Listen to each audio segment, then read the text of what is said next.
This happened to me when I was 15.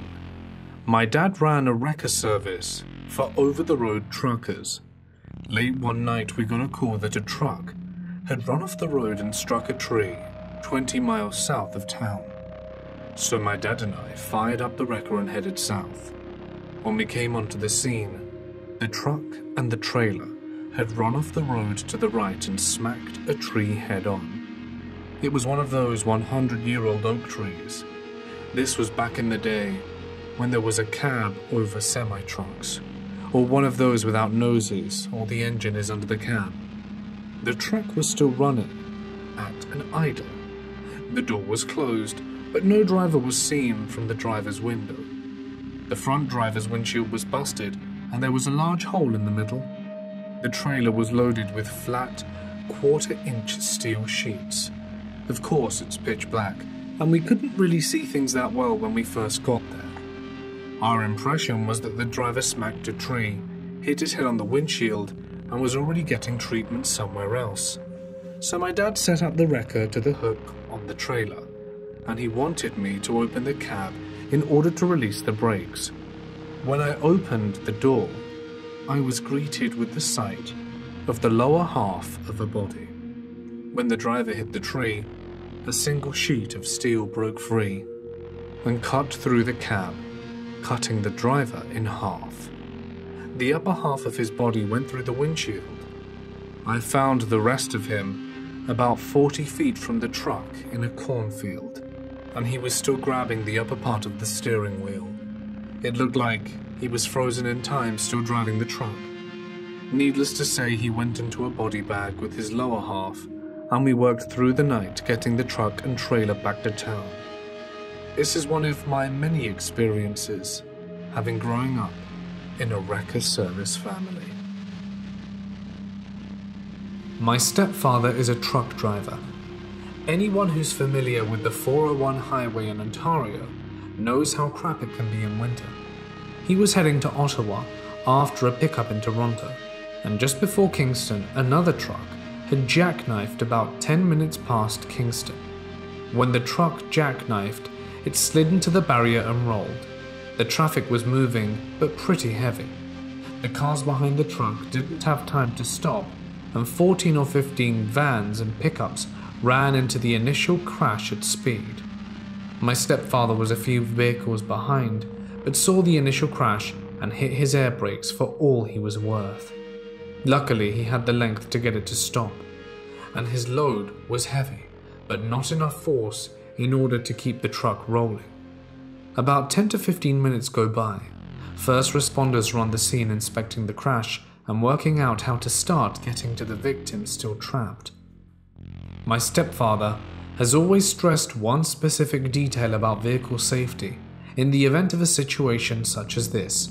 Stay in the car unless there is immediate danger in there with you, or you can see someone in urgent need.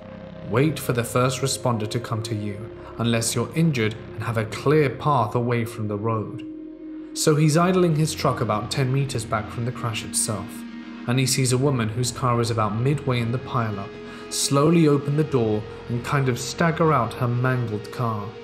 She looks disoriented and is clearly moving like she's confused and doesn't know what's happening. He has an "oh crap" moment and opens the door about to run and get her.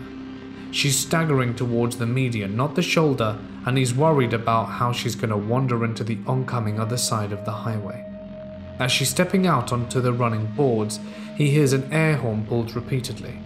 He jumps back in and pulls his door closed behind him, as another transport comes straight onto the wreck. The guy hit more than black ice, and the weight of his load and momentum carried the truck forward toward the median. The woman had made it to a point where she was between the truck and the median. My stepfather watched a woman, who he'd been about to run out to and pull from the road, get cut in half.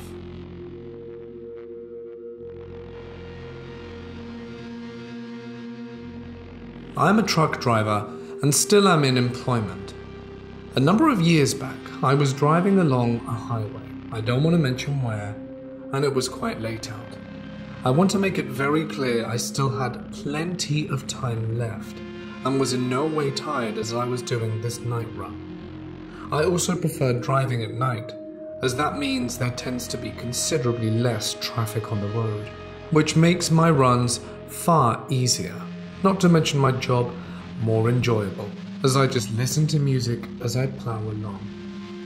I was paying very close attention to the road. It was a bit wet from rainfall earlier that day, but it was dark and the moon was out, so aside from puddles and slipping, I would mostly be fine. That's when I see something in the distance. It appeared like a woman, walking bare feet in the middle of the road. I thought I was about to hit her. I was coming up dangerously close.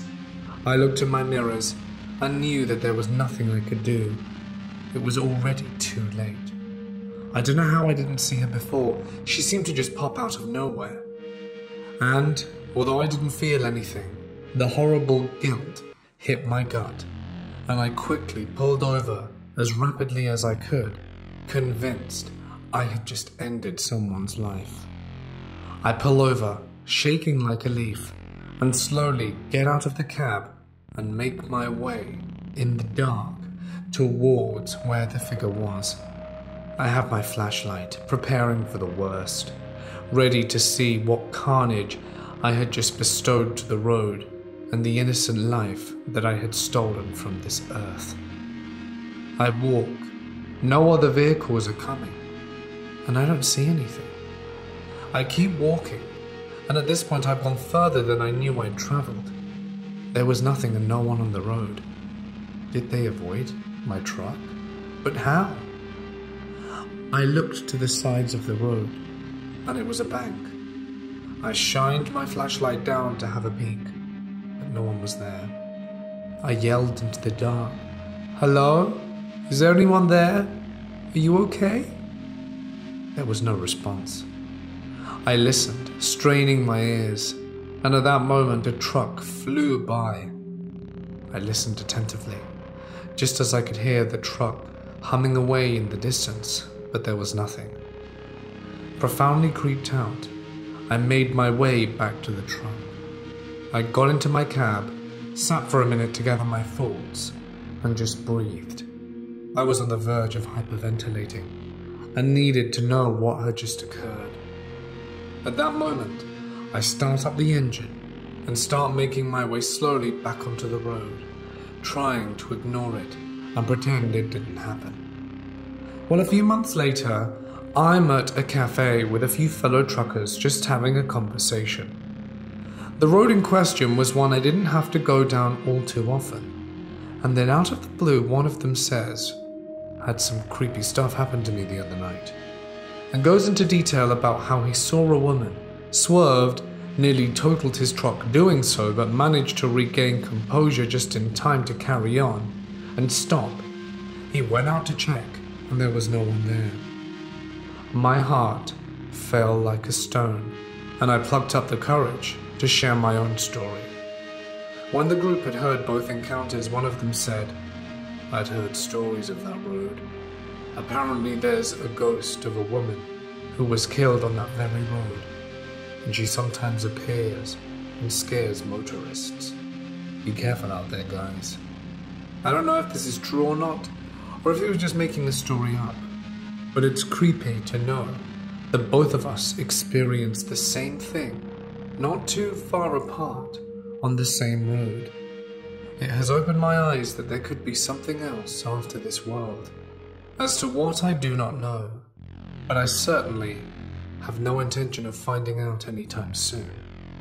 And I really hope that our afterlife isn't being confined to a road. I hope that poor girl manages to move on.